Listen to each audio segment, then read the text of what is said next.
ಶಾಪುರ್ ನಗರದ ಹೊಸ ತಹಸಿಲ್ ಮುಂಭಾಗದಲ್ಲಿ ಎಸ್ಡಿಪಿಐ ಪಕ್ಷದ ವತಿಯಿಂದ ಬೆಂಗಳೂರಿನ ಕೋಗಿರೆ ಲೇಔಟ್ನ ಫಕೀರ್ ಕಾಲೋನಿ ಹಾಗೂ ವಸೀಂ ಲೇಔಟ್ನ ಸುಮಾರು 400 ಮನೆಗಳನ್ನು ಬೋಲ್ಜರ್ ಮುಖಾಂತರ ಬಡಜನರ ಹಕ್ಕನ್ನ ಕಸಿದುಕೊಳ್ಳುವ ಯತ್ನ ನಡೆದಿದ್ದು ಹಾಗೂ ಉತ್ತರ ಪ್ರದೇಶ ಬೋರ್ಡರ್ ರಾಜಕೀಯ ನಮ್ಮ ರಾಜ್ಯದಲ್ಲಿಯೂ ನಡೆಯುತ್ತಿರುವುದು ದುರಂತ. ಸದರಿ ನಿವಾಸಿಗಳು ಸುಮಾರು 30 ವರ್ಷಗಳಿಂದ ಅಲ್ಲೇ ನೆಲೆಸಿದ್ದು ಹಾಗೂ ಅವರ ಹತ್ತಿರ ಎಲ್ಲಾ ದಾಖಲಾತಿಗಳಿದ್ದರು. ಅದನ್ನು ಲೆಕ್ಕಿಸದೆ ತೆರವುಗೊಳಿಸಲಾಗಿದೆ. ಇದರ ಬಗ್ಗೆ ಕೇರಳ ರಾಜ್ಯದ ಮುಖ್ಯಮಂತ್ರಿ ಪಿನರಾಯ್ ವಿಜಯನ್ ರವರು ಹೇಳಿರುವ ಹಾಗೆ ನಡೀತಾ ಇರೋದು ವಿಪರ್ಯಾಸ.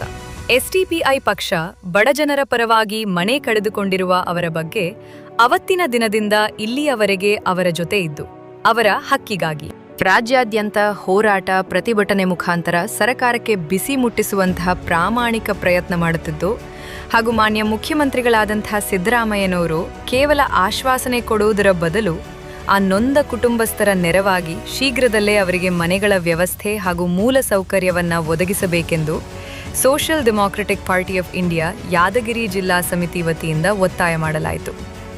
ಈ ಸಂದರ್ಭದಲ್ಲಿ ಪಕ್ಷದ ಜಿಲ್ಲಾಧ್ಯಕ್ಷ ಸೈಯದ್ ಇಸಹಾಕ ಹುಸೇನ್ ಖಾಲಿದ್, ಉಪಾಧ್ಯಕ್ಷ ಬಿಲಾಲ್ ಖುರೇಶಿ, ಜಿಲ್ಲಾ ಸಮಿತಿ ಸದಸ್ಯ ಮುಹಮ್ಮದ್ ಯುನೂಸ್ ಆನೂರು, ಪಕ್ಷದ ಹಿರಿಯ ಮುಖಂಡ ಕೆಎಂ ಪಾಷಾ, ಗೋಗಿ ಗ್ರಾಮ ಸಮಿತಿ ಅಧ್ಯಕ್ಷ ಹಾಗೂ ಗ್ರಾಮ ಪಂಚಾಯತ್ ಸದಸ್ಯ ಬಂದೇ ನವಾಜ್, ಜಿಲ್ಲಾ ಸಮಿತಿ ಸದಸ್ಯ ಜಾಕೀರ್ ಸಂಗ್ರಾಮ್, ನಗರ ಸಮಿತಿ ಅಧ್ಯಕ್ಷ ಮುನೀರಾ ಬಾಗ್ಬಾನ್, ಅಬ್ದುಲ್ ಕದೀರ್ ಜಾಲಹಳ್ಳಿ, ಹುಸೇನ್ ಪಟೇಲ್ ಕನ್ಯಾಕೋಲೂರ್, ಅಬ್ದುಲ್ ಸಲಾಂ, ಅರ್ಷದ್ ಪಟೇಲ್ ಇತರರು ಉಪಸ್ಥಿತರಿದ್ದರು ಹಾಗೂ ರಾಜ್ಯ ಸರ್ಕಾರದ ವಿರುದ್ಧ ಘೋಷಣೆಗಳನ್ನು ಕೂಗಿದರು. S R news Shahapur. 26ನೇ ತಾರೀಕು ಬೆಂಗಳೂರು ನಗರದ ಫಕೀರ್ ಲೇಔಟ್ನಲ್ಲಿ ಬುಲ್ಡೋಜರ್ ಮುಖಾಂತರ ಸುಮಾರು 400 ಮನೆಗಳನ್ನು ಧ್ವಂಸ ಮಾಡಿ ರಾಜ್ಯ ಸರ್ಕಾರ ಹಾಗೂ ಬಿಬಿಎಂಪಿ ಅಧಿಕಾರಿಗಳು, ರಾಜ್ಯ ಸರ್ಕಾರದ ಅಧಿಕಾರಿಗಳು ಹಾಗೂ ಬಿಬಿಎಂಪಿ ಅಧಿಕಾರಿಗಳು ಸೇರಿ ಅಲ್ಲಿರ್ತಕ್ಕಂಥ 400 ಮನೆಗಳನ್ನು ಧ್ವಂಸ ಮಾಡಿ ಸುಮಾರು 3,500ರಿಂದ 4,000 ಜನ ಅವ್ರ ಮನೆಗಳನ್ನು ತೆರವು ಮಾಡಿದ್ದಾರೆ. ಇದು ಅವರಿಗೆ ಮುನ್ಸೂಚನೆ ನೀಡದೆ ಅವರು ಸುಮಾರು 30-35 ವರ್ಷದಿಂದ ಅಲ್ಲೇ ವಾಸಿಸ್ತಾ ಇದ್ರು. ಅವ್ರ ಹತ್ರ ಎಲ್ಲಾ ದಾಖಲಾತಿಗಳಿದ್ದಾವೆ. ಆದ್ರೂ ಕೂಡ ಯಾವುದೇ ಪರಿಶೀಲನೆ ಮಾಡದೆ ಆ ಮನೆಗಳನ್ನು ಎಲ್ಲ ನೆಲಸಮ ಮಾಡಿ ಬಡವರಿಗೆ ಬಹಳ ಅನ್ಯಾಯ ಆಗಿದೆ. ಆದ್ದರಿಂದ social democratic party of India ಅವತ್ತಿನ ದಿನ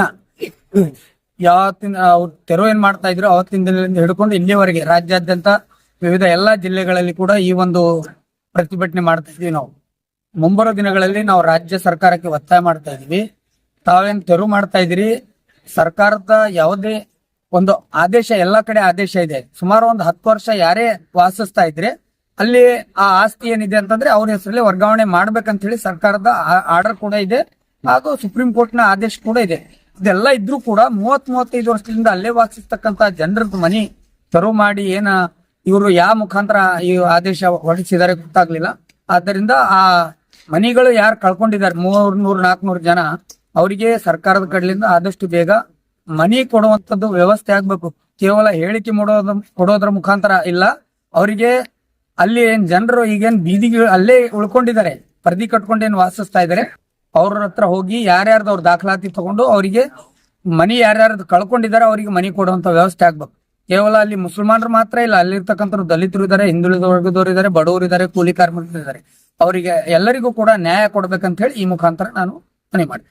आज जो प्रोटेस्ट किया गया है, ये प्रोटेस्ट बेंगलुरु के 400 मकानों को जो ये गवर्नमेंट ने तबाह किया है और रातों रात ना कोई नोटिस और ना कोई इंफॉर्मेशन, कुछ भी नहीं, रात के 4 बजे आकर क्या है मालूम 150 पुलिस और यहाँ के बीबीपी एमपी के कुछ अधिकारी मिलकर क्या है पूरे, और किसी को सामान भी निकालने नहीं दिया।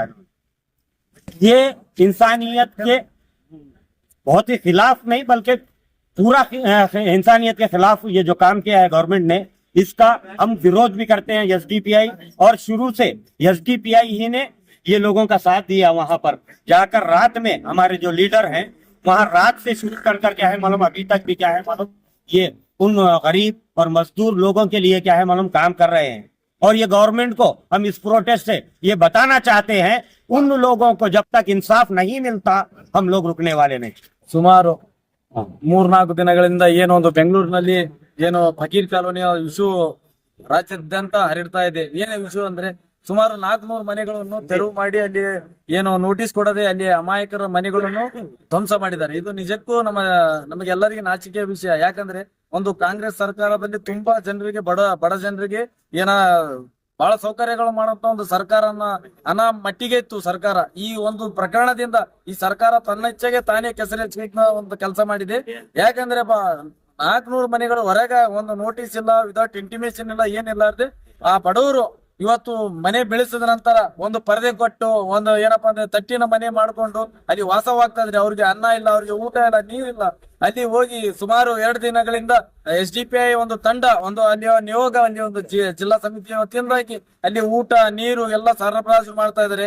ಈ ರಾಜ್ಯ ಸರ್ಕಾರ ಬಡವರ ಮೇಲೆ ಏನು ಅಂತದ್ದು ಒಂದು ಕಡೆಯಿಂದ ಬಿಜೆಪಿ ಇದೇ ರೀತಿಯಾದಂತ ಪ್ರಕರಣಗಳು ಮಾಡ್ತಾ ಇದೆ, ಇನ್ನೂ ಮಾಡ್ತಾ ಇದೆ. UP, ಬಿಹಾರ, ಅಲ್ಲಿ ಮಧ್ಯಪ್ರದೇಶದಲ್ಲಿ ಹಾಗೆ ನಡೀತಾ ಇದೆ. ಅದೇ ಮಾದರಿಯಲ್ಲಿ ಕರ್ನಾಟಕ ಸರ್ಕಾರನು ಆ ಮಟ್ಟಿಗೆ ಇಳಿದಿದೆಯಾ?